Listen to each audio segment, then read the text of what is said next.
अस्सलाम वालेकुम। कल हमने तमाम जो हमारे वीडियो जो देख रहे हैं उनसे हमने एक सवाल पूछा था कि हिंदुस्तान में वो कौन से वली की मज़ार पाक है जहाँ पे हज़रत खिज़र इस्लाम हर घंटे तशरीफ़ लाते हैं। तो माशाल्लाह काफ़ी लोगों ने उसके जवाबात हमारे कमेंट बॉक्स में दिए और जो उनका मेन जो जवाब आता है वो ये है कि उनकी जो मज़ार पाक है वो बहर शरीफ में है। हज़रत सैयदना गाजी मसूद रहमतुल्लाह अलैह उनकी मज़ार पाक पर हज़रत खिज़र इस्लाम हर घंटे तशरीफ़ लाते हैं।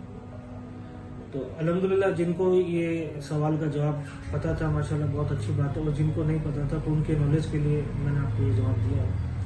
और आज का जो हमारा जो दूसरा सवाल है वो ये सवाल है कि अल्हम्दुलिल्लाह हमारे आखिरी नबी मोहम्मद सल्लल्लाहु अलैहि वसल्लम उनसे पहले कौन से नबी थे।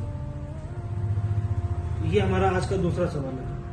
उम्मीद है कि आपको हमारा ये जो वीडियो पसंद आया होगा, और इस वीडियो को ज़्यादा से ज़्यादा शेयर करें और कमेंट बॉक्स में अपना जवाब ज़रूर दें। तो इसका जवाब इंशाल्लाह कल की जो वीडियो हमारी शेयर होगी उसमें जवाब दिया जाएगा।